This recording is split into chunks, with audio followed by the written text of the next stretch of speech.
पहलगाम हमले के बाद से सबकी निगाहें इसी पर टिकी हुई हैं कि सरकार उन आतंकवादियों से कैसे बदला लेती है और रोज इसको लेकर बड़ी खबरें भी आती हैं। लेकिन इस बीच आप ये भी देखिए कि एक और बड़ी खबर निकल कर आई जब एक सीआरपीएफ जवान को बर्खास्त कर दिया जाता है क्योंकि वो एक पाकिस्तानी महिला से शादी कर लेता है।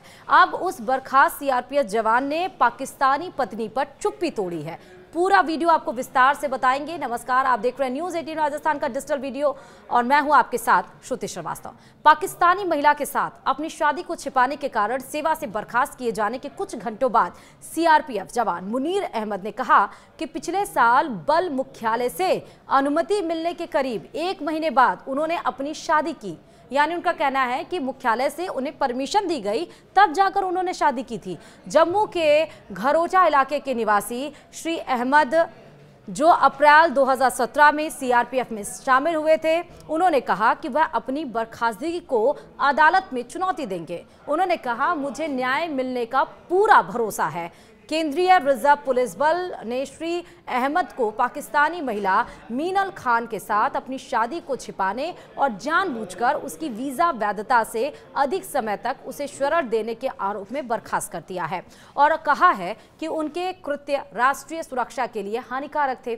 श्री अहमद ने शनिवार यानी कि 3 मई 2025 को अपने घर से फोन पर पीटीआई को बताया कि मुझे शुरुआत में मीडिया रिपोर्ट के माध्यम से अपनी बर्खास्तगी के बारे में पता चला।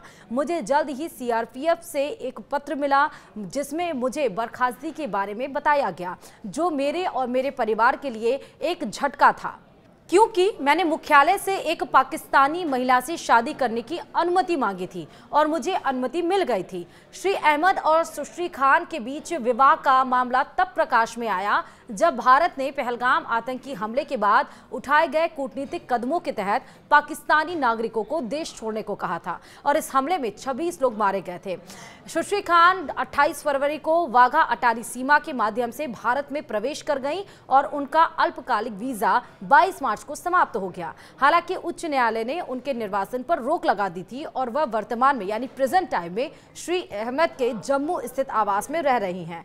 उन्होंने कहा, यानी कि बर्खास्त सीआरपीएफ जवान ने, मुनीर ने, कि मैंने 31 दिसंबर 2022 को पहला पत्राचार किया जिसमें पाकिस्तानी नागरिक से शादी करने की अपनी इच्छा जताई और मुझे पासपोर्ट, विवाह कार्ड और शपथ पत्र की प्रतियां संलग्न करने जैसी औपचारिकताएं पूरी करने के लिए कहा गया।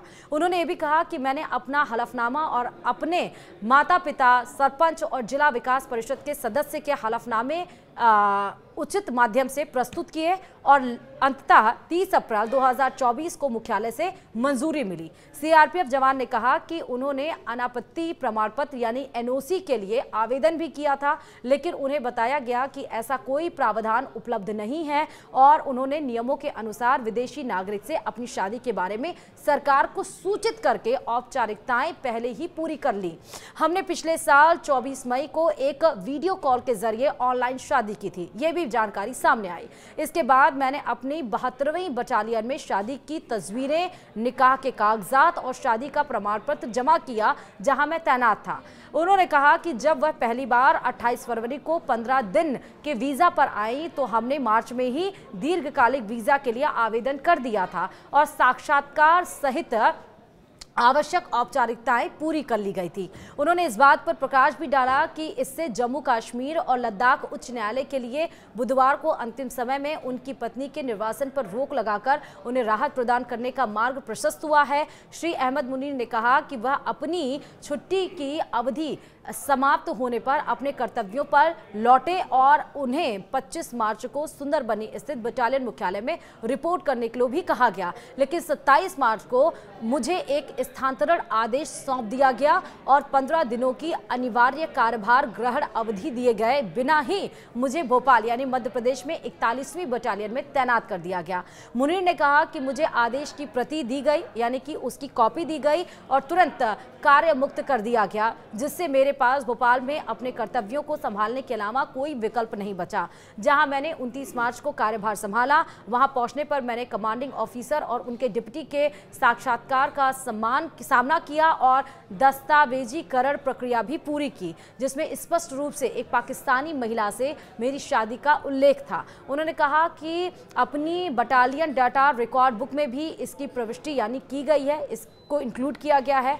वहीं सीआरपीएफ जवान ने कहा कि वह अपनी बर्खास्तगी को चुनौती देने के लिए अगले कुछ दिनों में अदालत का दरवाजा खटखटाएंगे। उन्होंने ये भी कहा कि मुझे अदालत से न्याय मिलने की पूरी उम्मीद है और इसी उम्मीद के साथ ही उन्होंने अपनी बातों को विराम भी दिया। यानी कि पाकिस्तानी पत्नी पर उन्होंने साफ तौर पर कहा कि मैंने सारे डॉक्यूमेंट्स, सब कुछ, सारे दस्तावेज लगाए थे। परमिशन मिलने के बाद ही मैंने उससे निकाह किया था, वीडियो कॉल पर निकाह किया गया था और जब वो आई तो मैं अपने ग्रुप में भी गया और सारी फोटोज भी हमने शेयर की, लेकिन उसके बाद भी इतना बड़ा डिसीजन कैसे लिया गया। उसके बाद उन्होंने कहा कि इस बात को वो कोर्ट में चैलेंज करेंगे और उम्मीद जताई है कि न्याय उनको जरूर मिलेगा। देखना होगा कि कोर्ट में चैलेंज कब करते हैं बर्खास्त सीआरपीएफ मुनीर और इस पर क्या कुछ अभी रिएक्शन आना बाकी है। इसी के साथ इस वीडियो में फिलहाल अभी लेता ही। देखते रहिए न्यूज़ 18 राजस्थान। नमस्कार।